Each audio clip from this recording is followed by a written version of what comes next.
Hello, नमस्कार, good morning all of you. कैसे हैं आप सभी प्यारे मित्र। ऐसी उम्मीद करते हैं आप सभी स्टूडेंट्स बहुत बढ़िया होंगे और आप लोगों की पढ़ाई लिखाई भी बहुत अच्छे से चल रही होगी। दोस्तों, मैं सोनू कुमार सर आप सभी विद्यार्थियों के लिए इंग्लिश का सब्जेक्ट है उसको कवर अप कराने का प्रयास करूंगा। दोस्तों, आज हमारी इंग्लिश की पहली क्लास है। आप सभी प्यारे मित्र जुड़ जाइए। हम बिल्कुल बेसिक टू एडवांस लेवल पढ़ने का प्रयास करेंगे। हम इसमें फोकस ये करने वाले हैं कि उन सभी प्रश्नों को कराया जाए जो कि एग्जाम पॉइंट ऑफ व्यू से इंपॉर्टेंट रहने वाले हैं। आप बिल्कुल तैयारी की निश्चिंत फिक्र बिल्कुल भी नहीं करना है। आपको अंग्रेजी पूरी पढ़ाई जाएगी और बेहतरीन लेवल पर आप लोगों को समझाई भी जाएगी। इसीलिए दोस्तों, ज़्यादा समय बर्बाद नहीं करते हैं। एक बार पुनः सभी को नमस्कार। मैं प्रारंभ करता हूं आज बिल्कुल बेसिक टू एडवांस लेवल। आप जुड़ जाइए पूरी जोश और उम्मीद के साथ। दोस्तों, समझने का प्रयास करते हैं ये इंग्लिश होती क्या है। बिल्कुल जीरो से पढ़ना है, बिल्कुल शून्य बना लीजिए आप। तो बिल्कुल शून्य से हम शिखर तक का सफ़र अब तय करने वाले हैं। तो मैंने आपसे क्या कहा सर, सबसे पहले जो आपकी इंग्लिश होती है, क्या होती है प्रिय दोस्तों? इंग्लिश। इंग्लिश क्या होती है? आपने कहा सर आप ही बताइए सर इंग्लिश क्या होती है। तो ध्यान रखना, इंग्लिश होती है आपकी लैंग्वेज। इंग्लिश कौन होती है दोस्तों? इंग्लिश क्या है? इंग्लिश एक लैंग्वेज है सर। इंग्लिश क्या है प्रिय दोस्तों? इंग्लिश एक लैंग्वेज है। लैंग्वेज को कहते हैं सर जी, इंग्लिश क्या है सर? एक भाषा है। इंग्लिश क्या है प्रिय दोस्तों? एक भाषा है। तो भाई मेरे, इंग्लिश एक लैंग्वेज है। अच्छा, लैंग्वेज आती कहाँ से है? आपने कहा ये लैंग्वेज वगैरह आती कहाँ से है। तो लैंग्वेज वगैरह आती कहाँ से दोस्तों? आपके बोलने से आती है। तो मैंने कहा ये लैंग्वेज का जन्म कैसे होता है? आपके बोलने के तरीके से। तो इंग्लिश कैसी होती है दोस्तों? इंग्लिश आती कहाँ से है? साउंड से। आपने जो भी बोला है आपका साउंड कैसा है? तो ध्यान से समझना, आप कुछ भी बोलते हैं तो बोलने को ही तो लैंग्वेज कहते हैं। तो ध्यान से समझना, इंग्लिश एक लैंग्वेज है। लैंग्वेज आती है साउंड से। आप जो भी बोल रहे हैं वो मीनिंगफुल है या मीनिंगलेस है, इस बात को रिप्रेजेंट करने के लिए कि आप जो भी बोल रहे हैं वो आपका मीनिंगफुल है या मीनिंगलेस है, इस बात को रिप्रेजेंट करने के लिए इंग्लिश ग्रामर ने हमको क्या दिए हैं सर? अल्फ़ाबेट दिए हैं। क्या दिए हैं सर? इंग्लिश ग्रामर ने हमको अल्फ़ाबेट दिए हैं, या कह सकते हैं उनमें से 26 लेटर दिए हैं, ऐसे भी कह सकते हैं। इंग्लिश ग्रामर ने हमको क्या दिए हैं सर? 26 लेटर्स। ये सभी क्या हैं? ये साउंड को रिप्रेजेंट करने के सिंबल हैं। 26 लेटर में कौन कौन आ सकते हैं? मैंने आपसे कहा एक ए भी होता है, बी भी होता है, सी भी होता है, डी भी होता है। ऐसे कहाँ तक जाना पड़ता है सर जी? आपके लिए अनंत तक नहीं जाना पड़ता है, जेड तक। तो ये सभी क्या हैं? आपके सिंबल हैं। किस बात के सिंबल हैं? साउंड को रिप्रेजेंट करने के सिंबल हैं। अच्छा सर, 26 लेटर के ग्रुप को हम क्या कहते हैं सर? 26 लेटर के ग्रुप को कहा जाता है अल्फ़ाबेट। क्या कहा जाता है सर? अल्फ़ाबेट। ध्यान रखना, 26 लेटर हैं, ए से लेकर जेड तक जो भी लेटर हैं उनके ग्रुप को हम अल्फ़ाबेट कहते हैं। आइए सर आगे बढ़ाते हैं। तो 26 जो लेटर्स आपके हैं, 26 आपके जो भी लेटर हैं, इनको भी दो पार्ट्स में डिवाइड किया गया है। इनको कितने पार्ट्स में डिवाइड किया गया है सर? दो पार्ट्स में। आपने सुना होगा ना, स्वर होते हैं, व्यंजन होते हैं। आपने कहा हाँ सर। तो आपने क्या सुना सर जी? वॉवल्स होते हैं। बोलिए सर। हाँ सर, वॉवल्स होते हैं। और कौन होते हैं सर जी? आपके कॉन्सोनेंट होते हैं। कौन होते हैं दोस्तों? कॉन्सोनेंट होते हैं। इनको व्यंजन और स्वर कहते हैं। इनको व्यंजन कहते हैं और उनको स्वर कहते हैं। स्वर ये रहे और आपके व्यंजन रहे। तो 26 लेटर्स में से आप लोग एक बार गौर करना, 26 लेटर्स में से आपके स्वर कौन कौन से होते हैं? तो आपने कहा ए भी एक स्वर है, ई भी एक स्वर है, आई भी एक स्वर है, ओ भी एक स्वर है और यू भी आपका एक स्वर है। आपने कहा बहुत बढ़िया सा। 26 लेटर्स में से कॉन्सोनेंट कौन कौन से हैं? तो आपने कॉन्सोनेंट कहा सर जी इस प्रकार से बी है, डी है, आपके ऐसे बचे जाते हैं कहाँ तक दोस्तों? जेड तक। इनको कहा जाता है व्यंजन। तो एक बात मैंने आपको समझा दी है, इंग्लिश सर कुछ नहीं है, एक लैंग्वेज है। लैंग्वेज आती कहाँ से है? आपके बोलने से। तो मैंने कहा इंग्लिश आती है साउंड से। अच्छा सर, आपने जो भी बोला है, आपने जो भी साउंड वगैरह दिया है वो मीनिंगफुल साउंड है या मीनिंगलेस साउंड है, इस बात को रिप्रेजेंट करने के लिए इंग्लिश ने हमको 26 लेटर्स आपको दिए हैं। 26 लेटर्स मतलब ए से लेकर जेड तक। आपको क्या दिए हैं सर जी? ए से लेकर जेड तक कुछ अक्षर दिए हैं, कुछ आपको सिंबल दिए हैं, कुछ आपको प्रतीक दिए हैं। ये सभी प्रतीक क्या करते हैं? ये सभी प्रतीक आपके साउंड को रिप्रेजेंट करते हैं। ठीक है भाई, 26 लेटर्स के ग्रुप को हम अल्फ़ाबेट कहते हैं, वर्णमाला कहते हैं। ध्यान रखना, पेपर वाला यहाँ पर एस लगाकर देता है, अल्फ़ाबेट्स कर देता है, आप इसमें एरर वगैरह नहीं करेंगे। हमेशा 26 लेटर के ग्रुप को, 26 लेटर्स के ग्रुप को अल्फ़ाबेट कहा जाता है, इसको हिंदी में वर्णमाला कहते हैं। 26 लेटर को दो भागों में बांटा गया है, इनको दो भागों में कैटेगरीज वाइज बांटा गया है। पहला बनता है वोवल्स, दूसरा बनता है कॉन्सोनेंट। कॉन्सोनेंट को व्यंजन कहते हैं, वोवल्स को स्वर कहते हैं। 26 लेटर्स में से ए ई आई ओ यू आपके स्वर हैं, जो रिमेनिंग बच गए सभी आपके व्यंजन हैं, बोले तो आपके कॉन्सोनेंट हैं। आइए दोस्तों आगे और भी चर्चा को हम बढ़ाते हैं। क्या आप लोग इतनी सी बात को अच्छे से समझ पाए हैं? आपने कहा हाँ सर। अब मैंने आपसे क्या कहा, आपके जो भी वोवल्स हैं और जो भी कॉन्सोनेंट हैं, यदि मैं इन दोनों को मिला देता हूँ तो सर जी किसका निर्माण होता है? आपने सर जी कहा सर जी यदि शब्दों का निर्माण होता है। किसका निर्माण होता है दोस्तों? वर्ड का निर्माण होता है। आपने कहा हाँ सर। किसका निर्माण होता है दोस्तों? वर्ड का। वर्ड को हम क्या कहते हैं सर? वर्ड को हम क्या कहते हैं? वर्ड को कहा जाता है शब्द। क्या सर जी ऐसे हम किसी भी शब्द को मिला सकते हैं क्या? नहीं। तो वर्ड की डेफिनेशन क्या होती है? तो ध्यान रखना, मीनिंगफुल यूनिट होना चाहिए। वो कैसी यूनिट होना चाहिए? Meaningful unit. Meaningful unit of group of letters. मैंने आपसे क्या कहा? Meaningful unit group of letters. तो जो भी आपके ग्रुप ऑफ लेटर हैं, ग्रुप ऑफ लेटर्स का मतलब क्या हो गया? जो भी आपके अक्षरों का समूह आप बना रहे हैं, उनका सभी का एक मीनिंग निकलना चाहिए, उनका कुछ ना कुछ अर्थ होना चाहिए। ऐसे आप सभी अक्षरों को जोड़कर शब्द नहीं बना सकते जब तक कि उनका कोई मीनिंगफुल सेंस ना निकले। जैसे कि मैंने आपसे कहा, एग्जाम्पल के माध्यम से आपको समझाना चाहता हूँ। हमने आप लोगों से एक बात कही है। सर क्या कहा आपने? देखो एक बार, आपने कहा सर कि आप ग्रुप ऑफ लेटर्स को ही जब तक उनका मीनिंगफुल सेंस निकलेगा उन्हीं को शब्द कहा जाता है। एग्जाम्पल के तौर पर मैंने आपके लिए एक वर्ड लिखा है पेन। क्या लिखा सर जी? पेन। तो पेन बताइए दोस्तों कितने अक्षरों से मिलकर बना है, कितने लेटर से मिलकर बना है? तो PEN 3 लेटर से मिलकर इस वर्ड का निर्माण हुआ है। दोस्तों ग्रुप ऑफ लेटर्स कितने हैं? 3 हैं। लेकिन सर इस पेन का हिंदी अर्थ क्या होता है? कलम। तो क्या सर इसका मीनिंगफुल सेंस भी आ रहा है? क्या सर इसकी मीनिंग भी कुछ आ रहा है? आपने कहा हाँ सर। यदि ये मीनिंग आ गया, ग्रुप ऑफ लेटर्स हो गया, तो यह एक वर्ड की डेफिनेशन को कंप्लीट फॉलो करेगा। अच्छा ये फॉलो कब नहीं करेगा? तो आपने क्या कहा भाई? आपने सर ये कहा है यदि मैं इनके अक्षरों को, इनके आपके लेटर्स को यदि दाएं बाएं कर देता हूं, जैसे मैंने ई पहले लिख लिया, पी बाद में लिख लिया, एन इधर लिख लिया, तो ये ग्रुप ऑफ लेटर्स तो है, ग्रुप ऑफ लेटर्स तो है, लेकिन इसका कोई मीनिंगफुल यूनिट या मीनिंगफुल सेंस नहीं है। तो आप इसको वर्ड की श्रेणी से बाहर कर देंगे। बोलो आप लोगों को इतनी सी बात समझ में आई या नहीं आई? बोलो सभी मित्र, आप लोगों को पॉइंट क्लियर हो रहा है? आपने कहा हाँ सर, हमको एकदम पॉइंट क्लियर हो चुका है। क्लियर है भाई साहब? आपने कहा बहुत बढ़िया सर, हमको एक एक पॉइंट क्लियर हो रहा है। एक बार फिर से समझ लो क्या कहा। आपके जितने भी वर्ड होते हैं, वर्ड हमेशा एक मीनिंगफुल यूनिट होना चाहिए ग्रुप ऑफ लेटर्स की। तो ग्रुप ऑफ लेटर्स यदि एक मीनिंगफुल सेंस कन्वे करते हैं, ग्रुप ऑफ लेटर्स यदि एक मीनिंगफुल सेंस कन्वे करते हैं, तो उनको क्या कहा जाता है सर जी? उनको कहा जाता है दोस्तों, क्या कहा जाता है? आपने कहा सर जी उनको वर्ड कहा जाता है, उनको शब्द कहा जाता है।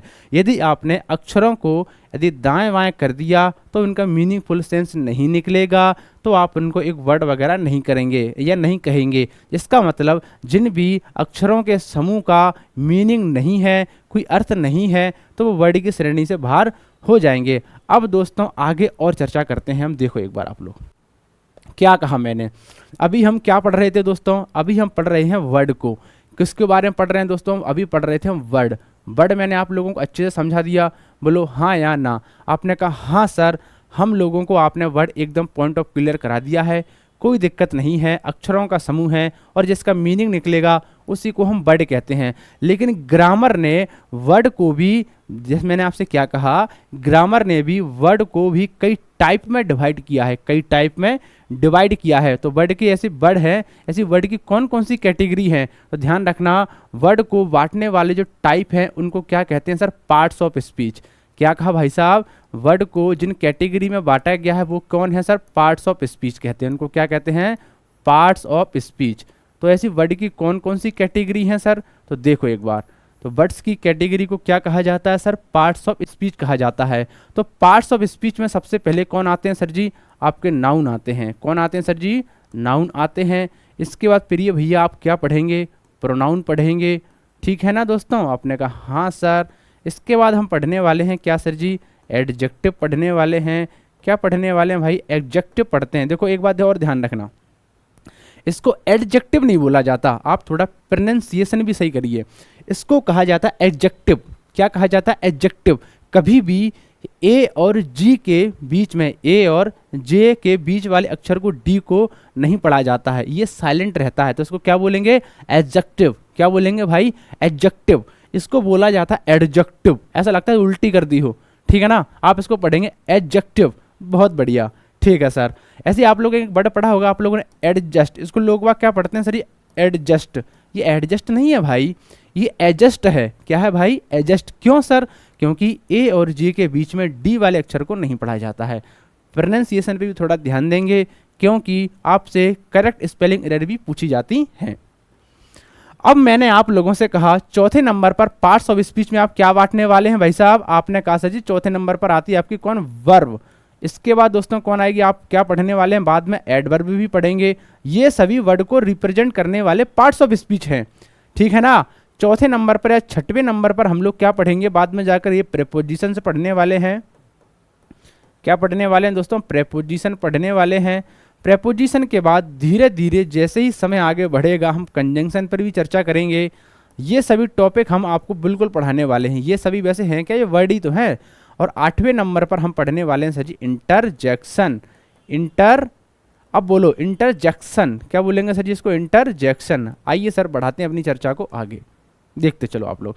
अब सर ये नाउन क्या होता है, प्रोनाउन क्या होता है, इनको धीरे धीरे जैसे ही हमारी क्लासेस आगे बढ़ती जाएगी तो आगामी कक्षाओं में, नेक्स्ट कक्षाओं में हम सबसे पहले नाउन को पढ़ेंगे, प्रोनाउन को पढ़ेंगे, एडजेक्टिव को पढ़ेंगे, एडवर्ब को पढ़ेंगे, वर्ब को पढ़ेंगे, इंटरजेक्शन को पढ़ेंगे, प्रीपोजिशन को पढ़ेंगे। हम सारे टॉपिक कवर अप करने वाले हैं, लेकिन मैं आज आपको इनकी छोटी सी परिभाषा के आधार पर ब्राइफ इंट्रोडक्शन इनका देने वाला हूं। तो मैंने आपसे क्या कहा, एक बात समझ लेना, ये सर नाउन क्या होता है। तो ध्यान रखना, नाउन कुछ नहीं है, जितने भी आपके नेमिंग वर्ड हैं, कौन से वर्ड हैं सर जी, जितनी भी आपके कौन से वर्ड हैं, आपके सभी नेमिंग वर्ड क्या कहलाते हैं, सभी नेमिंग वर्ड आपके कहलाते हैं नाउन। सभी जितने भी नाम हैं दुनिया में, जितने भी नाम हैं सभी नाउन कहलाते हैं सर। बहुत बढ़िया।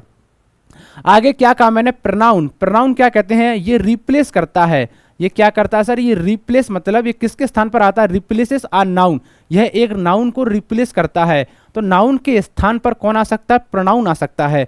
तीसरे नंबर पर मैंने क्या लिखा भैया, एडजेक्टिव लिखा है। ये क्या करता है सर, ये क्वालिफाइज करता है, ये क्वालिटी बताता है। किसकी क्वालिटी बताता है, तो ध्यान रखना, क्वालिफाइज आ नाउन। ये नाउन या प्रोनाउन के बारे में जानकारी देता है। तो नाउन और प्रोनाउन के बारे में एक्स्ट्रा जानकारी देने वाले वर्ड को एडजेक्टिव या हिंदी में विशेषण कहते हैं। जैसे कि मैंने आपसे कहा गर्ल, तो आप लोग एक बात बताना, ये गर्ल क्या है भाई। आपने कहा सर जी गर्ल तो एक लड़की है, लड़की तो नाम है, नाम है तो सर नाउन है। अब मैंने कह दिया इसके गुण बताए, कैसी लड़की है, एक बोला भैया ये गुड गर्ल है। कैसी लड़की है सर, गुड गर्ल है। तो गुड शब्द क्या बता रहा है, यहाँ पर गर्ल तो बता रहा है सर एक वर्ड कैसा, नाम है तो नाउन है। लेकिन ये जो गुड है ना, ये गुड क्या बता रहा है, इस नाउन की विशेषता बता रहा है, इस नाउन को क्वालिफाइज कर रहा है। तो नाउन के बारे में बताने वाले शब्द या नाउन को क्वालिफाइज करने वाले शब्द क्या बनते हैं सर, एडजेक्टिव बनते हैं।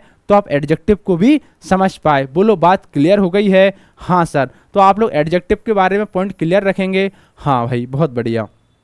तीसरी बात यहाँ पर क्या लिखा है सर, वर्ब। ये वर्ब क्या होती है सर, वर्ब हमेशा शो करती है सर एक्शन।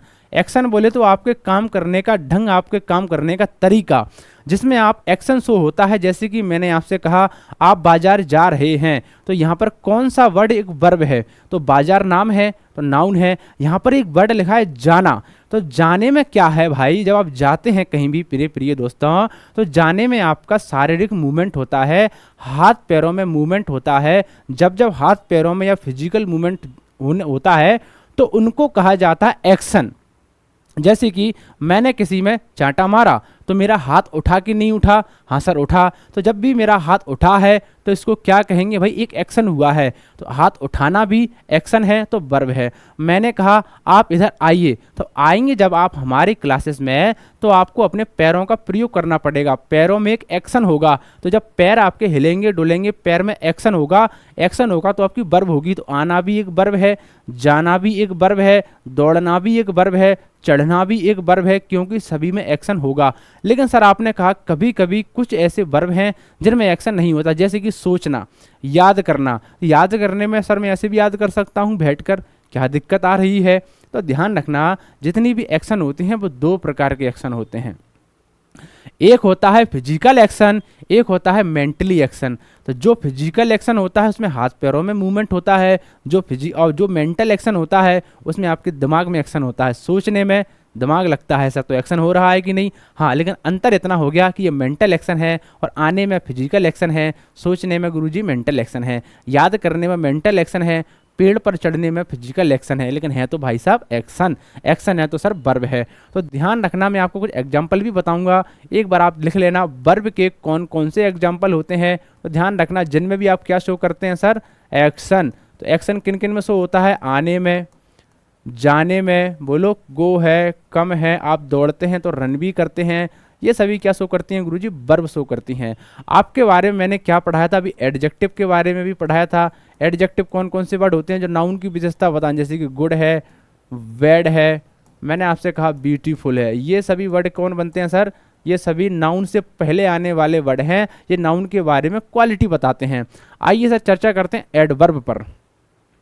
ये एडवर्ब क्या होता है सर, तो ध्यान रखना, आप एडवर्ब पर यदि चर्चा कर रहे हैं तो एडवर्ब का मतलब होता है जो वर्ब के बारे में, या आप क्या बताइए ये क्या करता है सर, क्वालिफाई बताता है या क्वालिफाइज करता है। मैंने आपसे क्या कहा, ये क्या करता है, तो आपने सर जी बड़े ही प्यार से मुझसे कह दिया कि गुरुजी ये क्वालिटी बताता है, क्वालिफाइज करता है। किसको करता है भाई, तो मैंने कहा भाई अब चिंता नहीं करो दोस्त, मैंने आपसे कह दिया ये किसको क्वालिफाइज करता है। तो आपने कहा सर जी नाउन को क्वालिफाइज नहीं करेगा, क्योंकि नाउन को क्वालिफाइज तो एडजेक्टिव करता है। तो ये किसको क्वालिफाई करेगा, पहली बात तो इसके नाम में ही छुपा हुआ है, ये वर्ब को भी क्वालिफाई करता है, इसका मतलब ये वर्ब की विशेषता बताएगा। ये एडजेक्टिव को भी क्वालिफाइज करता है, इसका मतलब ये एडजेक्टिव की क्वालिफाई बताएगा। ये अपने आप कोई भी विशेषता बताता है, इसका मतलब ये एडवर्ब को भी क्वालिफाइज करता है। अभी सिर्फ मैं आपको शॉर्ट परिभाषा बता रहा हूं, ये टॉपिक 8 से 9 दिन में खत्म होगा। अब सर ये प्रेपोजिशन क्या होती है, सर जी ये प्रेपोजिशन क्या होती है, तो एक बार आप लोग देखना, इन प्रेपोजिशन के बारे में मैं आप लोगों को समझाने वाला हूं भाई, ये प्रेपोजिशन क्या होती हैं सर। तो एक बार देखना, प्रेपोजिशंस जितनी भी आपकी होती हैं ये संबंध बताने का काम करती हैं। संबंध किन के बीच में बताती हैं, तो ध्यान रखना, एक नाउन का संबंध दूसरे नाउन से बताने के लिए आप लोगों को अंग्रेजी ग्रामर में किसका जन्म कराना पड़ गया। धीरे धीरे जब नाउन और नाउन का संबंध बनाया तो भाई साहब अंग्रेजी ग्रामर के पास एक नया लड़का पैदा हुआ है, और उस नए लड़के का नाम क्या बनता है सर जी, प्रेपोजिशन। तो नाउन 1 और नाउन 2 में संबंध बनाने के बाद एक नया लड़का का जन्म होता है, इसको हम प्रेपोजिशन कहते हैं। धीरे धीरे जाकर आगे चलकर हम पूरी बातों को बेहतर तरीके से समझने का प्रयास करेंगे। बहुत बढ़िया सर। ये कंजंक्शन क्या होता है, तो कंजंक्शन ने क्या कहा भाई साहब, कंजंक्शन ये कहता है कि हम सिर्फ नाउन 1 प्लस, या आप शॉर्ट में लिख लो, ये क्या करते हैं सर, ये नाउन और दूसरे प्रकार के नाउन को सिर्फ जोड़ने का काम करते हैं। तो बताइए इनको क्या कहा जाता है, संयोजक शब्द कहा जाता है, जोड़ने का काम करते हैं। इंटरजेक्शन क्या होता है भाई, तो ध्यान रखना, इंटरजेक्शन का मतलब होता है सडन फीलिंग। आप अचानक जब कोई भी फीलिंग आपको आती है, आपको अचानक जो भी फीलिंग आती है, एकदम अचानक यदि फीलिंग आने पर जिन नए शब्दों का जन्म होता है उनको इंटरजेक्शन कहा जाता है। जैसे मान के चलिए अभी मेरे सामने एक व्यक्ति कैमरा चला रहा है, वो कैमरे के ऊपर एकदम गिर जाए तो मेरे एकदम अचानक फीलिंग, ओह कैसी फीलिंग आएगी सर, ओह वो गिर गया। आप जहाँ पर भी पढ़ रहे हैं, बेड पर, चेयर पर या लाइब्रेरी में, अचानक वहाँ से सांप निकल आए तो आपके मन में अचानक क्या आने वाली है, सडन फीलिंग, एकदम भागेंगे, ओ आउच कहते हैं ना भाई। आपने कहा हाँ सर। तो एकदम अचानक विचार आने पर जो भी आप शब्दों का जन्म होता है, अचानक विचार या सडन फीलिंग होने पर जो भी नए शब्दों का जन्म होता है उनको इंटरजेक्शन कहा जाता है। बोलो इतनी बात समझ में आई या नहीं आई, पार्ट्स ऑफ स्पीच को हम धीरे धीरे आगे की कक्षा में पूरी तरीके से समझने का भी प्रयास करेंगे। अभी मैंने आप लोगों को क्या क्या पढ़ा दिया। नाउन कुछ नहीं है, जितनी भी नेमिंग वर्ड हैं, नेमिंग वर्ड को नाउन कहा जाता है। नाउन के स्थान पर किसको आने की अनुमति है, प्रोनाउन की है। एडजेक्टिव क्या करते हैं, नाउन और प्रोनाउन दोनों की क्वालिफाई बताता है। यहाँ पर वर्ब क्या करती है सर, एक्शन शो करती है। एडवर्ब क्या करता है, वर्ब एडजेक्टिव और एडवर्ब को क्वालिफाई करता है। बहुत बढ़िया सर। प्रेपोजिशन क्या करती हैं सर, प्रेपोजिशन कुछ नहीं करती, नाउन दो नाउन को संबंध बनाकर एक मतलब दो नाउनों की भी संबंध बनाने का काम प्रेपोजिशन कराती हैं। अब जानते हैं सर प्रेपोजिशन, एक बार नहीं जानते जो विद्यार्थी, एक बार थोड़ा एग्जाम्पल के माध्यम से समझ लो। आपने कहा इन प्रेपोजिशन है, बोलो ऑफ भी प्रेपोजिशन है। मैंने आप लोगों से कहा कॉमा लगाकर यहाँ पर ऑफ भी प्रेपोजिशन है, ऑन भी प्रेपोजिशन है। आप लोग भली बात ही जानते हैं, आप लोगों के लिए फ्रॉम भी प्रेपोजिशन है, अक्रॉस भी प्रेपोजिशन है। बोलो आप सर, आपने कहा सर थ्रो भी एक प्रेपोजिशन है। हाँ सर जी बिल्कुल है। यहाँ पर ऑन टू भी एक प्रेपोजिशन है, इन टू भी एक प्रेपोजिशन है। धीरे धीरे समय आने पर मैं आप लोगों के लिए सभी प्रेपोजिशंस पढ़ाने वाला हूँ। ये सभी प्रेपोजिशन हैं आप लोगों के लिए। क्या है सर जी, ये सभी आप लोगों के लिए प्रेपोजिशन। आगे बहुत सारी प्रेपोजिशन हैं, तो धीरे धीरे जैसे जैसे समय बीतता जाएगा आप अंग्रेजी को बहुत अच्छे लेवल पर अब समझने वाले हैं। अब वो समय निकल गया है कि आपको रटने की आवश्यकता पड़ेगी, बिल्कुल भी आप लोगों को नहीं रटना है। क्या इतनी बात आप लोगों को समझ में आ गई है? बोलो एक बार थम्स अप करके ज़रूर बताना। वीडियो पर लाइक कमेंट जरूर करना। कमेंट कर कर भी बताना सर आपकी क्लास हमको कैसी लगी है। इनसे क्या होता है, हमको मोटिवेशन मिलता है। यदि आप लोग पॉजिटिव कमेंट करेंगे तो आगे की क्लास ना बहुत ही शानदार आने वाली है। ठीक है दोस्तों, आप इसका स्क्रीनशॉट लीजिए और सर हम आगे बढ़ते हैं। एक बार अभी हमने किस पर चर्चा करी थी, एक बार फिर समझ लो, देख लो एक बार आप। अभी हमने वर्ड के बारे में चर्चा करी थी। वर्ड के बारे में क्या बताया, एक मीनिंगफुल यूनिट होना चाहिए ग्रुप ऑफ लेटर्स की, ठीक है ना। अब वर्ड के आपने टाइप बांटे थे। वर्ड के क्या बांटे थे सर, टाइप। तो वर्ड के टाइप कौन बांटता है, वर्ड के टाइप को क्या कहा जाता है, पार्ट्स ऑफ स्पीच। तो वर्ड को कैटेगरी के आधार पर पार्ट्स ऑफ स्पीच में 8 प्रकार से बांटा गया है। कितने प्रकार से बांटा गया सर जी, 8 प्रकार हैं, आपने देख लिए। ठीक है भाई साहब, आपने कहा हाँ सर। अब मैं आगे बढ़ रहा हूं, एक बार आप लोग गौर करना, देखते चलो। क्लियर हो गया। अब सर अभी तक हमने वर्ड को बहुत ही प्यार से और आसानी से समझ लिया है। आपने सर हमको वर्ड के बारे में बहुत ही शानदार तरीके से बता दिया है। क्लियर है सर। अब मैं आपसे अगला पूछने वाला हूं सर। क्या पूछने वाला हूं सर, फ्रेज। क्या पूछने वाला हूं सर, ये फ्रेज क्या होती है। तो आप लोग अच्छे से समझना, एक बार में ही पूरे पॉइंट अपन लोग क्लियर करने वाले हैं। देखते चलो आप लोग। ये सर वर्ड को मैंने अभी आपको समझा दिया है, आपने कहा बहुत बढ़िया सर। अब सर एक बात बताना, वर्ड होता है ग्रुप ऑफ लेटर्स जिनका कोई अर्थ निकले। पुरानी बात पर आइए, ठीक है भाई। अब आपने कहा सर मान के चलो यहां पर आपने एक वर्ड लिख दिया है CLIMB। इसमें अक्षर कितने हैं, 1 2 3 4 5। 5 अक्षरों का समूह है जिसका अर्थ भी निकल रहा है, तो इसको कहने लग गए सर वर्ड। अब यदि मान के चलो यहां पर मैंने कहा GIRL,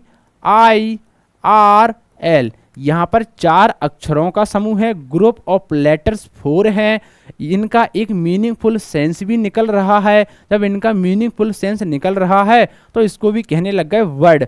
अब जरूरी थोड़ी ना है कि इंग्लिश ग्रामर में या इंग्लिश लैंग्वेज में एक ही शब्द आए। हो सकता है इसके पहले मैंने कुछ भी लिख दिया हो, या मैंने इसके पहले लिख दिया गुड गर्ल लिख दिया, बोलो। इसके पहले मैंने यहाँ पर वेरी भी लिख दिया, बोलो हाँ सर। इसके पहले मैंने ए भी लिख दिया। तो सर जी इतनी बड़ा ये क्या बन गया, यहाँ पर वर्ड कितने हैं, एक वर्ड बन गया, बोलो। अब मैं यहाँ पर वर्ड लिख रहा हूँ, ये सर क्या लिखने वाला हूँ, वर्ड। तो ये कहा, एक तो गर्ल भी एक वर्ड है। क्यों है वर्ड, इसका अर्थ भी है। गुड का भी अर्थ है, वेरी का भी अर्थ है, और आर्टिकल का भी अर्थ है। तो बोलो ये तो सिर्फ एक लेटर है। इसको अभी रुक जाओ, ठीक है भाई। तो कितने वर्ड आ गए, 1 2 3 वर्ड आ गए। तो 3 वर्डों के ग्रुप को क्या कहेंगे, अब बोलो इन 3 वर्डों के ग्रुप को क्या कहेंगे। तो सर धीरे धीरे इंग्लिश ग्रामर को हमने आगे बढ़ाया वैज्ञानिकों ने। उन्होंने कहा हाँ सर इसकी चर्चा अब करना ही पड़ेगी। तो मैंने आप लोगों से कहा वर्ड के बाद अब चर्चा करते हैं किस पर, फ्रेज पर। किस पर चर्चा करने वाले, हम सभी लोग फ्रेज पर चर्चा करने वाले हैं। किसकी चर्चा करने वाले हैं सर, फ्रेज की। ये फ्रेज क्या होती है सर, तो ध्यान रखना फ्रेज की परिभाषा कुछ नहीं है, ये क्या है, ग्रुप ऑफ, ये लेटर होगा कि वर्ड होगा, किसका समूह है? ध्यान से सुनना, बहुत सारे एक साथ जब वर्ड आ जाते हैं, एक से ज्यादा वर्डों के समूह को फ्रेज कहा जाता है। तो ये फ्रेज क्या है? ग्रुप ऑफ लेटर है कि ग्रुप ऑफ वर्ड्स है? ये ग्रुप ऑफ वर्ड्स है, माने शब्दों का क्या है? एक समूह है। अच्छा सर, लेकिन प्यारे दोस्त इसकी एक बहुत इंपॉर्टेंट कहानी है, इसका यार कंप्लीट मीनिंग नहीं होता है। तो क्या कहा हम सभी लोगों ने? ये क्या होती है सर? Without complete meaning. क्या कहा? इनका मीनिंग कंप्लीट नहीं होता है। ये कैसी होती है? Without complete meaning. इनका कंप्लीट मीनिंग नहीं निकलेगा, विदाउट कंप्लीट मीनिंग। बहुत बढ़िया। इसका मतलब जो भी ग्रुप ऑफ वर्ड्स होते हैं, वो ग्रुप ऑफ वर्ड्स को हम फ्रेज कहते हैं, लेकिन ये विदाउट कंप्लीट मीनिंग है। इसका मतलब इनके पूरा कंप्लीट मीनिंग नहीं निकलेगा। क्या नहीं निकलेगा? कंप्लीट मीनिंग नहीं निकलेगा। सर कैसे? एग्जाम्पल बताइए आप लोग। एक बार देखो, मैंने आपसे क्या कहा, एक बार अच्छे से समझना। एक वर्ड हमने लिखा है राम। क्या लिखा सर? राम लिखा है। एक वर्ड हमने लिखा है एंड लिखा है। एक वर्ड हमने लिखा है मोहन लिखा है। बोलो लिखा है कि नहीं? हाँ, ये 3 वर्डों का समूह है। 3 वर्डों का समूह तो है, इसका मतलब ये फ्रेज है, लेकिन इसका मीनिंग क्लियर नहीं है। ये राम एंड मोहन दौड़ रहे हैं, पढ़ रहे हैं, खेल रहे हैं, युद्ध कर रहे हैं, क्या एक्शन कर रहे हैं? तो यहाँ पर एक अधूरा मीनिंग आ रहा है। तो इसका मतलब जितने भी वर्डों का समूह है, जिनका वर्डों के समूह को फ्रेज तो कहते हैं, लेकिन उनका मीनिंग कैसा होता है सर? अधूरा। बोलो इतनी बात समझ में आई या नहीं आई? बहुत बढ़िया सर। अब फ्रेज को भी सर 3 टाइप्स में बांटा गया है। कौन कौन से टाइप्स हैं आप इनको यहाँ पर एक बार लिख लो। फ्रेज को भी कितने टाइप में बांटा गया है सर? 3 टाइप में बांटा गया है। देखो एक बार, पहला टाइप क्या बनता है सर? फ्रेज का पहला टाइप फ्रेज का बनता है सर जी नाउन फ्रेज। कौन बनती है सर जी? Noun phrase. ये भी हम धीरे धीरे समय आने पर पूरी बातें पढ़ेंगे। अगला कौन सा टाइप बनता है सर इसका? अगला टाइप इसका बनता है सर जी नाउन फ्रेज। कोई प्रोनाउन फ्रेज मत कह देना। इसका अगला टाइप बनता है सर जी एडजेक्टिव फ्रेज। कौन सी फ्रेज बनती है सर? Adjective phrase. बहुत बढ़िया। अगला टाइप क्या बनता है प्यारे भाई इसका अगला टाइप जो बनता है उसका नाम हम कहते हैं एडवर्ब फ्रेज। क्या कहते हैं दोस्तों इसका अगला टाइप? Adverb phrase.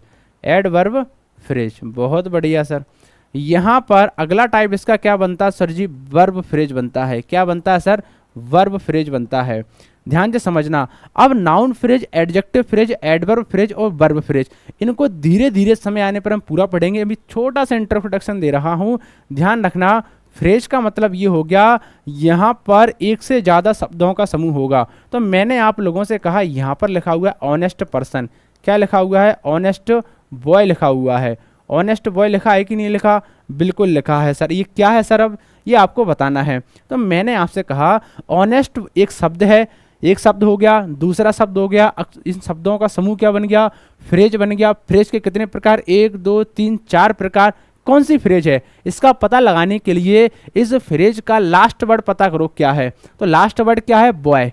इस फ्रेज का लास्ट शब्द क्या है? बॉय। बॉय बताइए कौन है? पार्ट्स ऑफ स्पीच में अभी बताया था। तो बॉय का पार्ट्स ऑफ स्पीच बनता है, ये नाउन है। तो सर जी ये कौन सी फ्रेज बन जाएगी? Noun phrase. तो सर आपने बहुत बढ़िया तरीके से समझा दिया है। जिस भी फ्रेज का यदि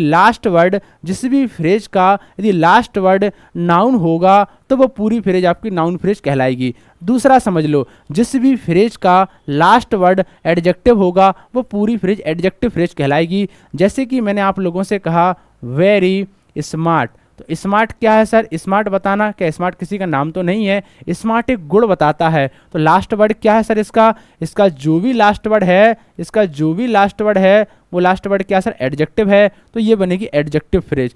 एक से ज़्यादा शब्दों का समूह है तो फ्रेज तो है। फ्रेज कौन सी है? एडजेक्टिव फ्रेज है।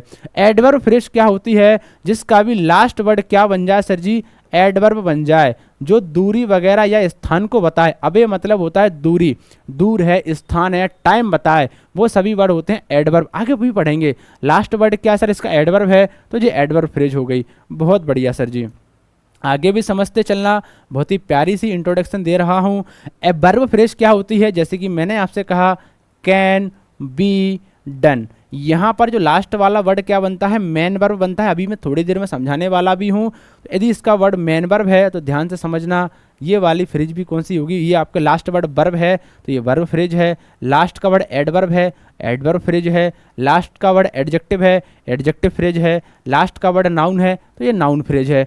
इतनी सी बात आप लोगों को समझाई है। वर्ड के बाद जन्म किसका हुआ था? फ्रेज का। अब फ्रेज समझ गए? आपने कहा हाँ सर, वर्ड को समझ गए, समझ गए, लेटर समझ गए, समझ गए, वोवल समझ गए, समझ गए, कॉन्सोनेंट भी समझ गए। धीरे धीरे धीरे धीरे चलकर हम आगे अब बढ़ रहे हैं। अब वर्ड के बाद हमारी जो अगली चर्चा होने वाली है, मैंने आपसे क्या कहा? वर्ड के बाद अगली चर्चा हमारी जो भी होने वाली है, अब वो चर्चा हमारी किस पर होगी? आपने कहा सर जी एक हमने नाम पढ़ा है सेंटेंस का। किसका नाम पढ़ा है सर? हमने सेंटेंस पढ़ा हुआ है। ये सेंटेंस क्या भला है? आप इसको भी सर एक बार क्लियर कर दो। तो देखो इधर, अभी फ्रेज में क्या था? Group of words without complete meaning. अब यदि कंप्लीट सेंस की यदि हम बात करते हैं, तो मैंने आप लोगों से क्या कहा? एक बार सभी दोस्त एक बार यहां पर देखना, यहां पर एक शब्द लिख रहा हूं मैं, सेंटेंस। क्या लिख रहा हूं दोस्तों? यहां पर हम एक सेंटेंस की चर्चा करने वाले हैं। ये सेंटेंस क्या होता है? तो आप लोगों को बड़ी ही आसानी तरीके से मैं आप लोगों को बहुत ही साधारण तरीके से समझाने का प्रयास करूंगा।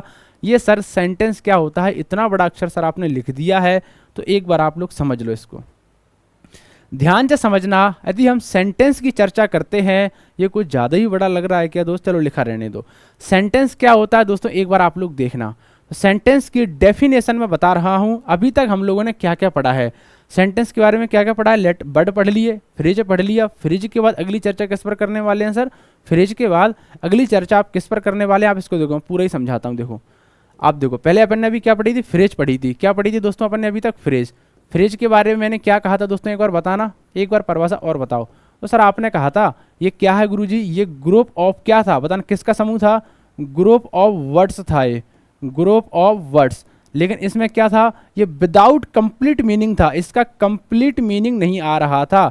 विदाउट कंप्लीट मीनिंग, इसका कंप्लीट सेंस नहीं था, कंप्लीट मीनिंग नहीं आ रहा था। एग्जाम्पल के जरिए भी समझा दिए मैंने फ्रेज, और आपको टाइप भी समझा दिए फ्रेज के।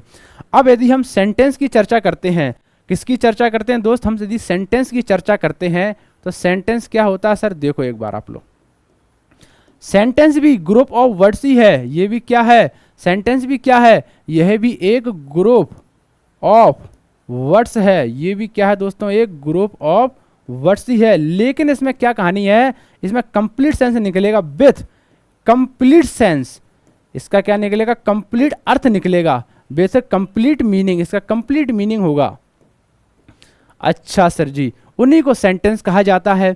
तो जैसे सुनना, ग्रुप ऑफ वर्ड्स तो है, लेकिन यदि वह कंप्लीट मीनिंग के साथ है, तो आप उनको क्या कहेंगे? एक सेंटेंस कहेंगे। जैसे कि ध्यान से सुनना, सभी ग्रुप ऑफ वर्ड्स को, सभी शब्दों के समूह को मैं सेंटेंस नहीं कह सकता, भले ही वर्ड का प्रॉपर मीनिंग निकले। लेकिन यदि आपने शब्दों का, ध्यान से सुनना, यदि वर्ड का प्रॉपर मीनिंग तो निकल रहा है, तो आप इसको शब्द कहते हैं।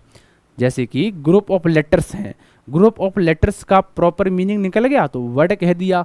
अब यदि बहुत सारे वर्ड आपने रख दिए, जब तक उनके स्ट्रक्चर को आप अरेंजमेंट नहीं करेंगे, तो सभी सेंटेंस आपके उल्टे हो जाएंगे। जैसे सुनो एक बार आप लोग, मैंने कहा मुझे काटकर आम खिलाओ। मैंने क्या कहा? यहाँ पर एक सेंटेंस लिखा हुआ है, मुझे काटकर, ध्यान से समझना, मुझे काटकर क्या खिलाओ दोस्तों? आम खिलाओ।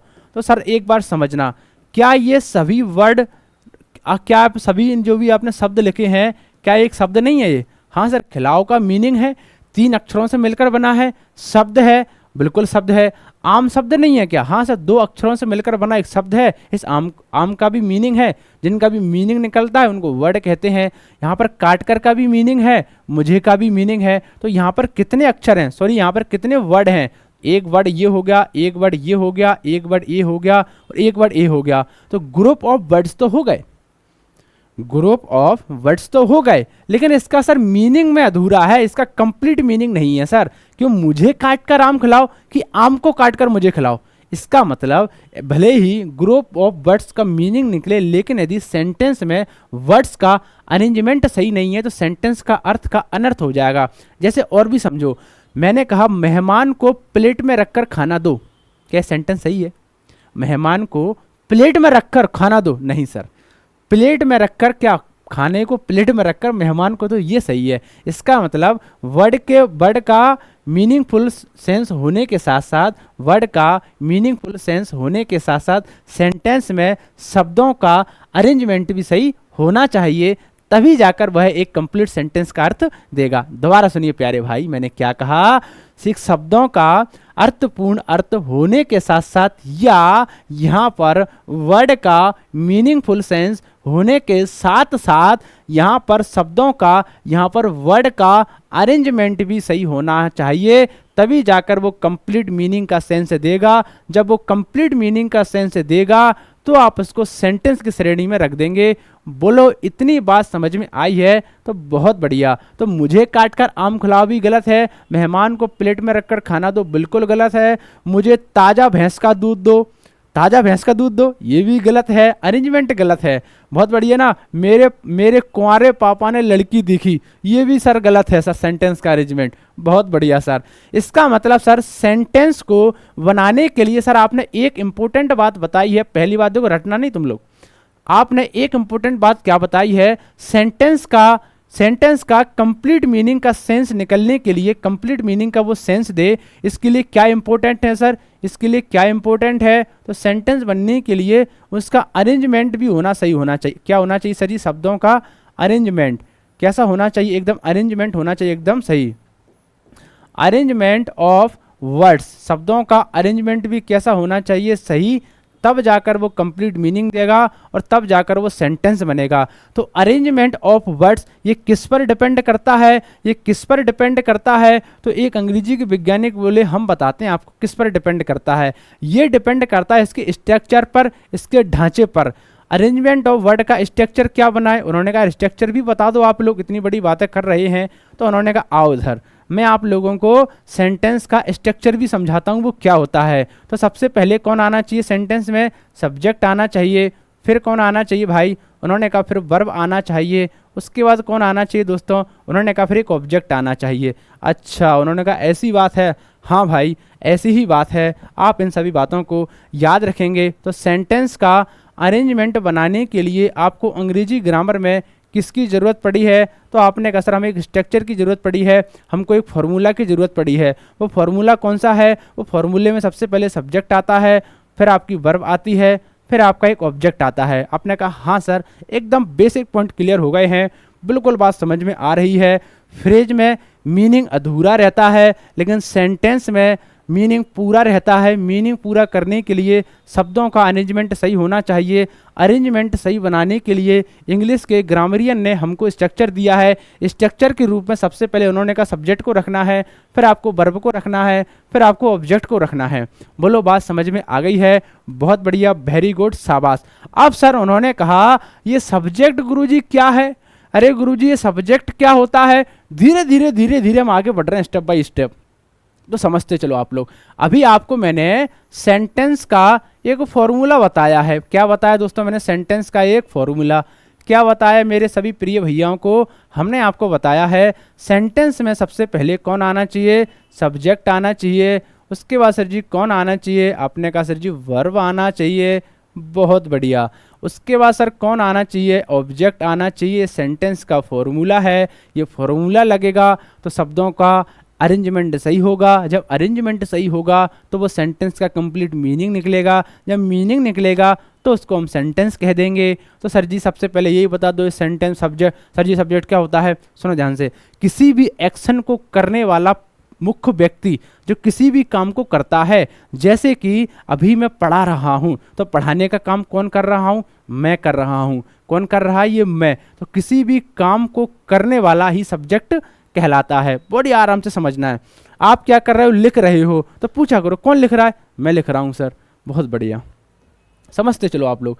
अब मैंने क्या कहा भाई, सब्जेक्ट कौन बन सकते हैं, तो इंग्लिश ग्रामर में सब्जेक्ट जो बनने की जिम्मेदारी उठाई है वो सिर्फ दो व्यक्तियों ने उठाई है। कौन कौन है, एक तो सब्जेक्ट बोला यार, एक नाउन बोला यार, चलो हम बन जाएंगे सब्जेक्ट, ठीक है ना। तो दुनिया के सभी नाउन सब्जेक्ट बन सकते हैं। और बताओ और कौन बनेगा सब्जेक्ट, तो प्रोनाउन बोला यार, हम भी बन जाएंगे। क्यों बन जाएंगे, क्योंकि हमारे अंदर भी नाउन भैया है, देखो ये छुपे हैं, नाउन है, ये नाउन है, इनमें ही नाउन का अंश है, तो ये तो नाउन की जगह आते हैं ना। हाँ सर, बहुत बढ़िया।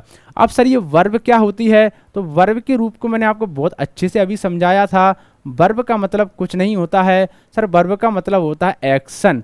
क्या होता है सर जी? एक्शन, काम करने का तरीका। क्या होता है सर जी? काम करने का तरीका। तो एक्शन को कितने भागों में डिवाइड किया गया है? एक्शन को 2 भागों में डिवाइड किया गया है। पहला भाग क्या बनता है सर जी? हेल्पिंग वर्ब वाला। दूसरा भाग क्या बनता है सर जी? मेन वर्ब वाला। कौन सा बनता है? मेन वर्ब वाला। तो सर जी हेल्पिंग वर्ब कौन कौन सी होती हैं अभी आपको समझाएंगे। टेंस और पेसिव वॉइस में इसको मैं बड़ी विस्तार से पढ़ाने वाला हूं। अभी हम क्या पढ़ रहे हैं? अभी हम एक छोटा सा इंट्रोडक्शन ले रहे हैं पूरी इंग्लिश का, कि इंग्लिश को पढ़ना कैसे, हम समझेंगे कैसे। ये आपको एक छोटा सा बेसिक क्लास बताई जा रही है।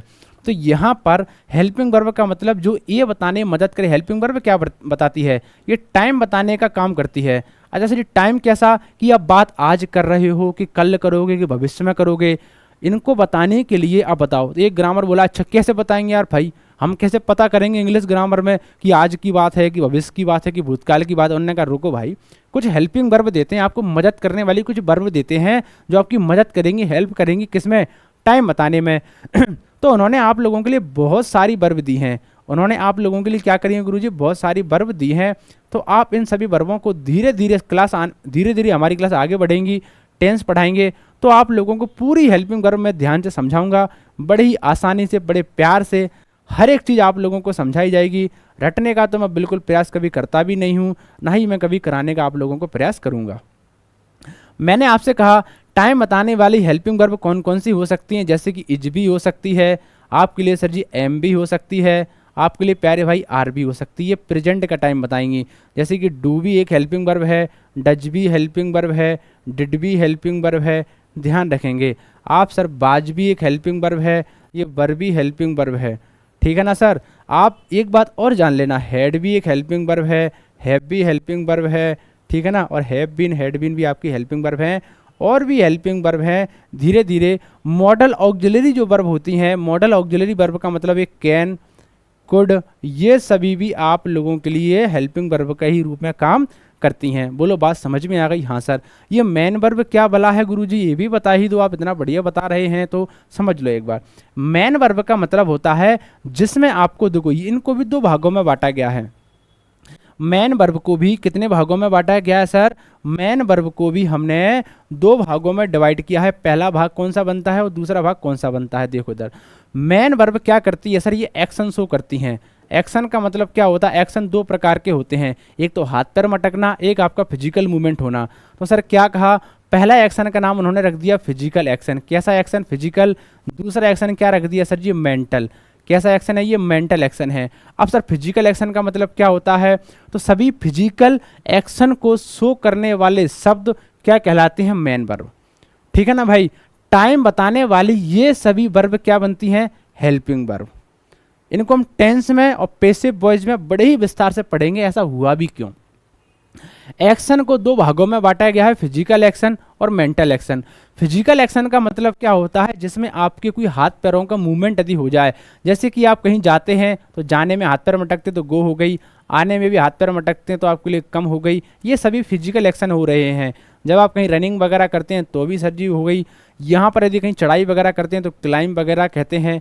पैदल वगैरह चलते हैं तो सर जी इसको मूव कहते हैं। आपने सर कहा बहुत बढ़िया भाई, इनको ऐसे लिख लो, इतनी बार बहुत हैं। क्लाइंब, ठीक है ना, क्लाइंब नहीं होता भाई, क्लाइंब होता है।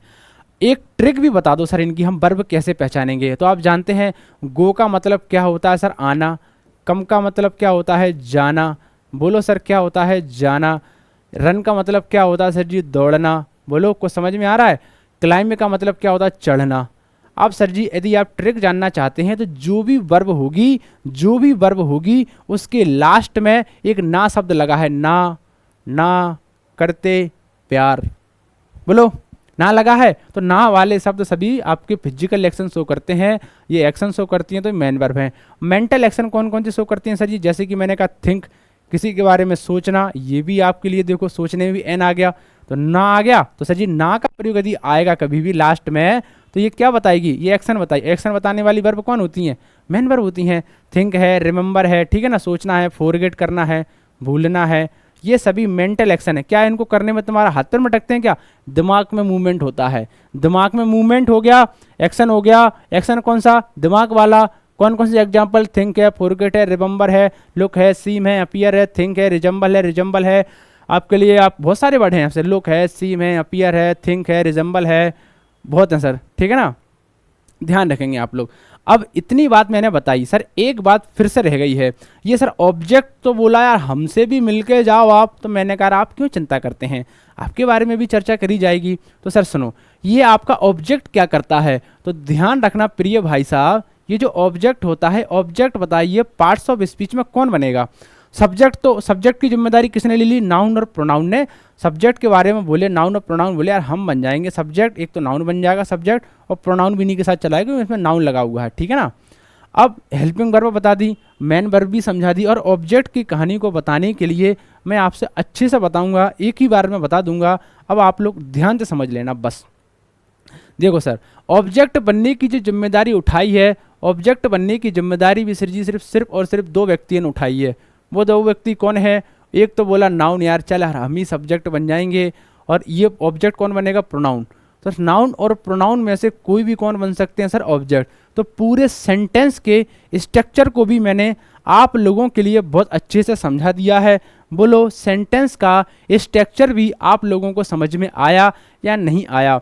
पूरी आप लोग पूरी चर्चा को भली भांति समझ गए हैं। धीरे धीरे हम लेटर्स से बढ़े, ABCD से बढ़े, वोवल्स पर बढ़े, कॉन्सोनेंट पर गए, शब्द बनाया, फ्रेज बनाई, सेंटेंस बनाया, सेंटेंस का फिर हमने स्ट्रक्चर बनाया। अब क्या होगा सर, ये होगा सर, अब आइए सर अब आगे हमारी चर्चा को और भी बढ़ाते हैं।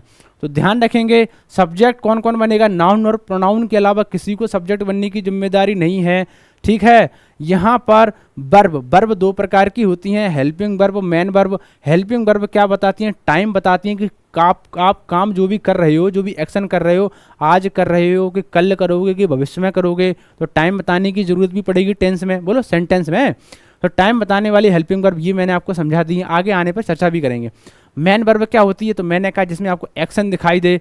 एक्शन भी दो प्रकार का होता है, फिजिकल एक्शन और मेंटल एक्शन। आप यदि दिमाग से सोच रहे हैं तो थिंक है, फॉरगेट है, तो ये फिजिकल एक्शन नहीं है, मेंटल है। मेंटल है, एक्शन है तो वर्ब है। फिजिकल एक्शन चढ़ना उतरना, भागना कूदना, चढ़ना मारना कूटना, सब ये आपके क्या फिजिकल एक्शन है। किसी को मारोगे हाथ पर मटकेगा, तो एक्शन है तो वर्ब। ऑब्जेक्ट क्या है, ऑब्जेक्ट बोला नाउन प्रोनाउन हम तो बन जाएंगे, समझ गए। आइए सर कुछ हमारे लिए अब सेंटेंस आने वाले हैं, तो ध्यान रखना। सबसे पहले सब्जेक्ट, सब्जेक्ट के बाद हेल्पिंग वर्ब, हेल्पिंग वर्ब के बाद मैन वर्ब, मैन वर्ब के बाद सर जी ऑब्जेक्ट। ये सेंटेंस का स्ट्रक्चर है।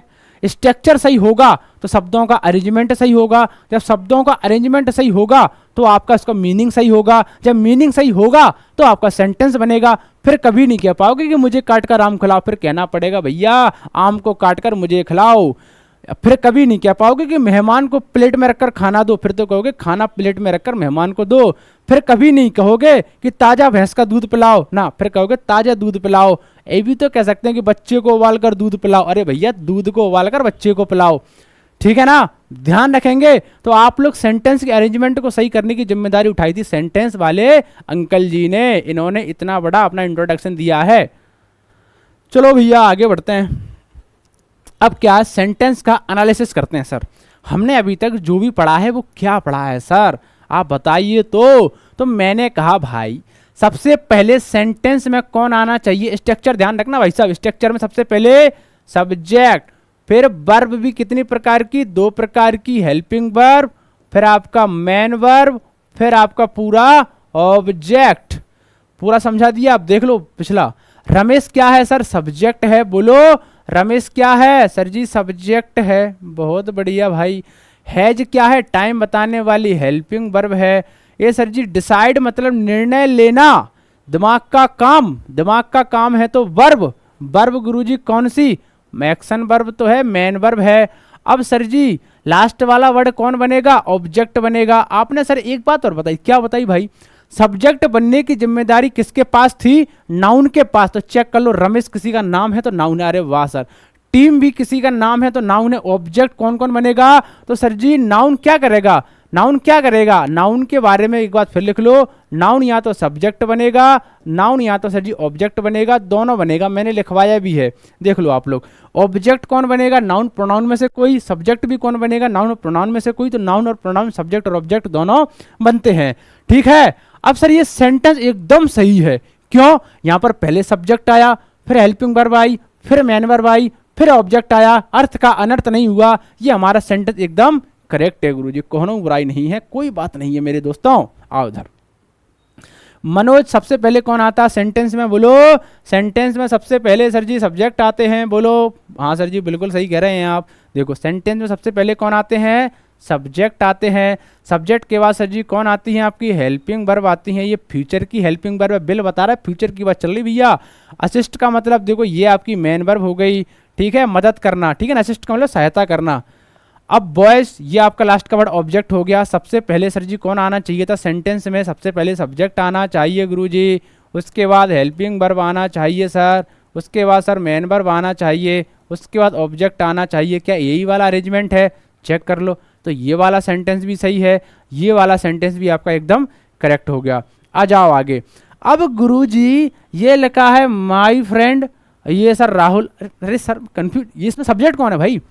इसमें माई फ्रेंड सब्जेक्ट है कि राहुल सब्जेक्ट है? सर दिमाग घूम गया। अब क्या करें? कौन है सर इसमें सब्जेक्ट? इसमें सब्जेक्ट कौन है? अरे यार समझ में नहीं आ रहा, चलो इसको छोड़ो अभी। ये इज तो पता लग रहा है तुम्हें? अरे इज तो पता है ना? बोलो। हाँ सर इज तो पता है हमें। क्या ये? तो इज ध्यान रखना, ये इज क्या है? ये हेल्पिंग वर्ब है सर।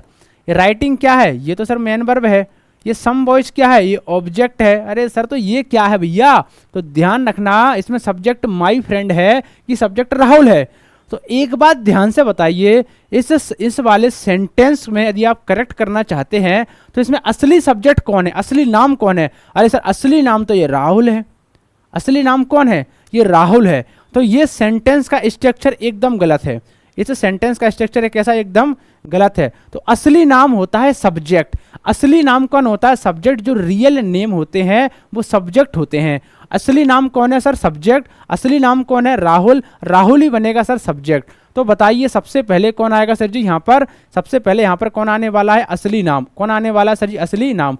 तो कौन आएगा सबसे पहले यहाँ पर? सब्जेक्ट काम कौन करेगा? राहुल करेगा। राहुल भैया करेंगे। अच्छा, ये राहुल के बाद ये क्या है सर? ये कुछ नहीं है सर, ये राहुल की जानकारी है। तो राहुल की जानकारी बता रहे हो कि राहुल कौन है?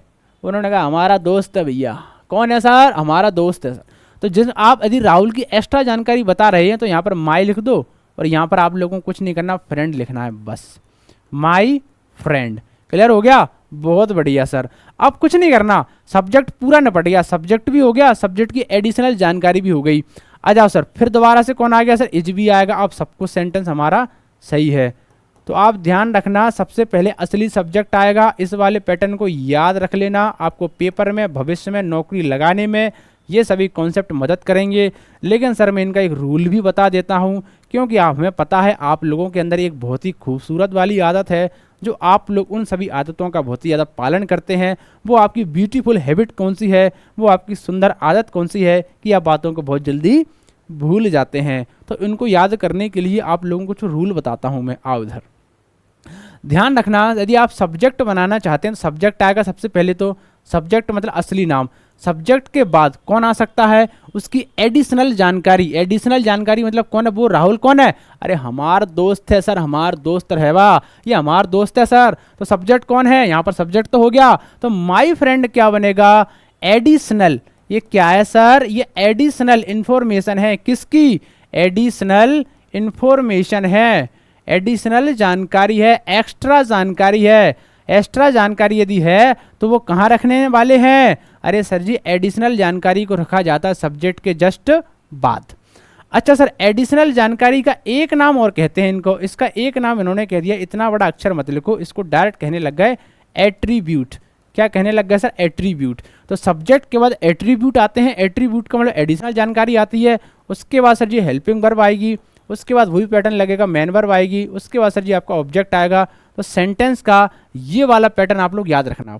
सबसे पहले सब्जेक्ट, सब्जेक्ट के बाद एडिशनल जानकारी, उसको हम एट्रीब्यूटिव कहते हैं, एट्रीब्यूट कहते हैं, फिर हेल्पिंग वर्ब, मेन वर्ब। तो सेंटेंस सही कैसे बनेगा? राहुल पहले आएगा। अब बोलो सेंटेंस ये वाला तो सर गलत था, ये वाला सेंटेंस हमारा सही होगा। मुझे ऐसा उम्मीद है आप लोगों को बहुत ही बेहतरीन शानदार समझ में आ रहा है। ठीक है ना सर? आओ सर, कॉमा जरूर लगाना, लेकिन देखो ये लगा है, कॉमा जरूर लगाना अंकल जी, नहीं आप कॉमा भूल जाओ। ठीक है ना? अधर आओ। यहाँ पर राहुल बिल्कुल ओरिजिनल नाम है। ओरिजिनल नाम कौन बनते हैं सर जी? सब्जेक्ट बनते हैं, एकदम करेक्ट है। सब्जेक्ट के बाद सर जी उसकी एक्स्ट्रा जानकारी आती है। एक्स्ट्रा जानकारी को हम क्या कहते हैं सर? एट्रीब्यूट कहते हैं। क्या कहते हैं भैया?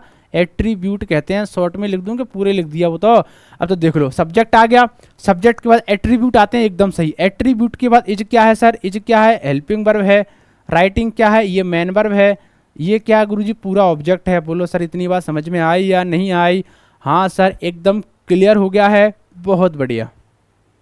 लास्ट वाला सेंटेंस क्या लिखा है? अकबर द ग्रेट अकबर कहना एकदम गलत है, बिल्कुल गलत है। क्योंकि अकबर ओरिजिनल सब्जेक्ट क्या? ओरिजिनल नाम कौन है? अकबर। तो पहले कौन आएगा सर? अकबर।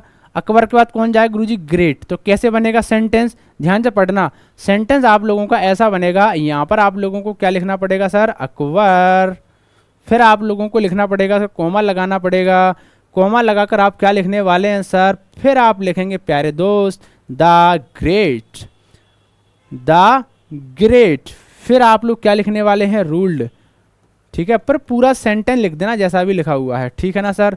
इतनी बात आप लोगों को समझ में आ गई है, ऐसी मैं आप लोगों से उम्मीदें कर रहा हूँ। बोलो बहुत समझ में एकदम क्लियर आ रही है या नहीं आ रही है? एक बार थम्स अप करके जरूर बताना दोस्त।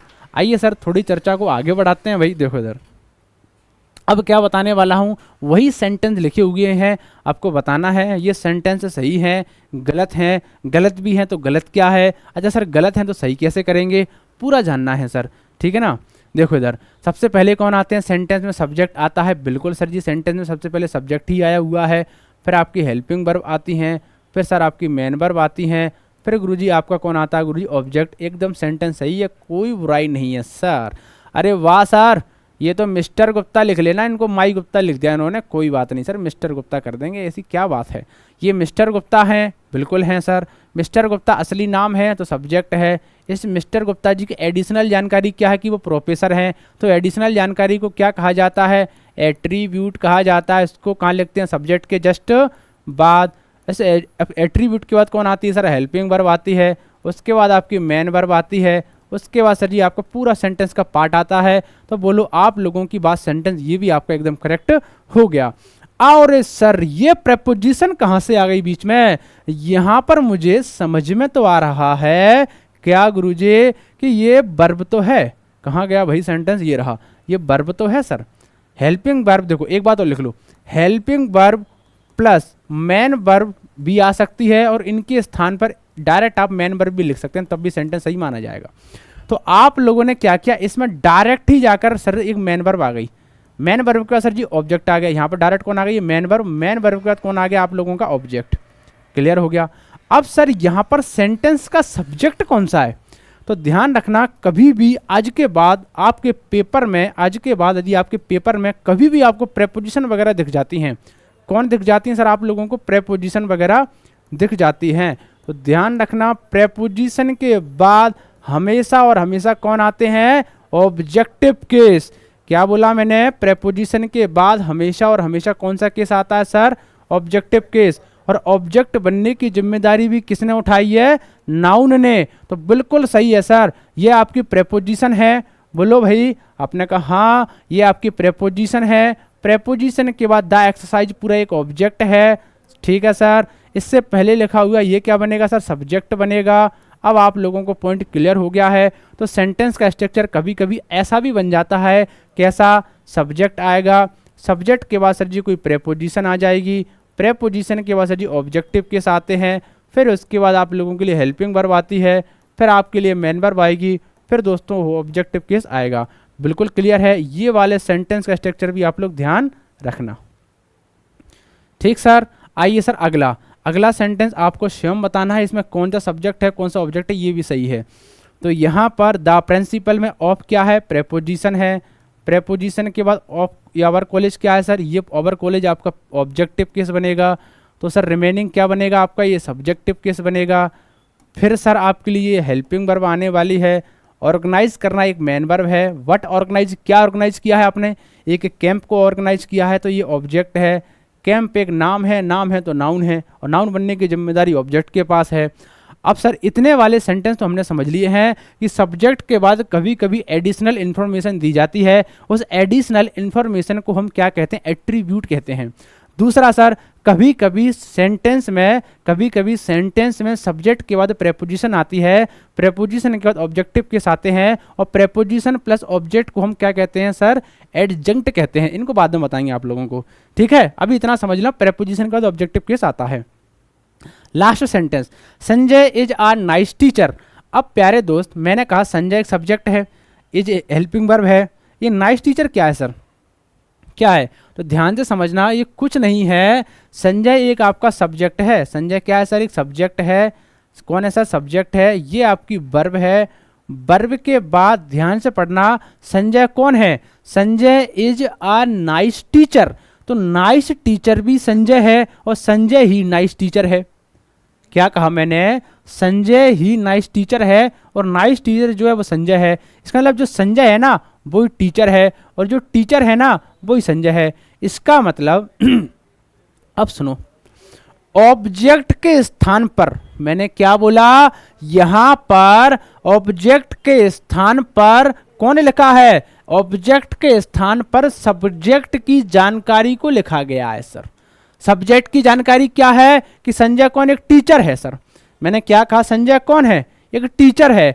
तो ध्यान से पढ़ना, ऑब्जेक्ट के स्थान पर सब्जेक्ट की जानकारी को लिखा गया है। ऑब्जेक्ट के स्थान पर सब्जेक्ट की जानकारी को लिखा गया है कि संजय ही टीचर है। तो ऑब्जेक्ट के स्थान पर जब सब्जेक्ट की जानकारी को लिखा जाता है तो सब्जेक्ट की जानकारी को सब्जेक्ट कॉम्प्लीमेंट कहते हैं। क्या कहते हैं दोस्तों, अब इसका नाम ऑब्जेक्ट नहीं रहा, अब इसका नाम क्या हो जाएगा, सब्जेक्ट कॉम्प्लीमेंट।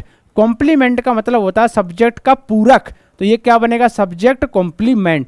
क्या बोलो, बात समझ में आ गई है? आपने कहा बहुत बढ़िया भाई, क्लियर हो गया, ठीक है। अब ये लास्ट सेंटेंस जो बचा हुआ है, ये आप लोगों को इसको सही कर लेना। पहला तो इसमें एरर है, मैं इसको एकदम करेक्ट कर देता हूँ। और इस प्रश्न का उत्तर आज सभी प्यारे दोस्तों को कमेंट बॉक्स में बताना है। किस में बताना है दोस्तों, आप लोगों को इसका उत्तर एक बार कमेंट बॉक्स में जरूर बताना। आज सभी प्यारे दोस्त, आपसे ऐसी उम्मीदें हम लोग कर रहे हैं, क्या आप इसका उत्तर कमेंट बॉक्स में बताएंगे? हाँ सर, तो बताइए यहाँ पर मैं क्या लिख दूँ। वैसे इसका नाम यहाँ पर लिख सकते हैं, श्रेया कौन है, एक सिंगर है ना, तो यहाँ पर आप लिख लीजिए इसका नाम क्या, सिंगर लिख लो या एक्ट्रेस लिख लो, जो आपको लिखना है वो लिख लो। मैंने यहाँ पर क्या लिख दिया, सिंगर। अब बताना ये सिंगर ऑब्जेक्ट है कि सब्जेक्ट कॉम्प्लीमेंट है। इतनी सी बात आप लोगों को समझाई है। आज हमारी बेसिक क्लास पूरी कंप्लीट होती है। कल के लेक्चर में आप लोगों को नाउन पढ़ाया जाएगा। शुरुआत कहाँ से करने वाले हैं हम, नाउन से। एक बार जो आप लोगों को पढ़ाया गया है, एक बार सर हम पूरी क्लास का दोबारा से एक बार रिवीजन करने वाले हैं। हमने आप लोगों को क्या क्या पढ़ा दिया है। तो सबसे पहले मैंने आप लोगों को बताया, इंग्लिश एक लैंग्वेज है। लैंग्वेज कहाँ से आती है, साउंड से आती है।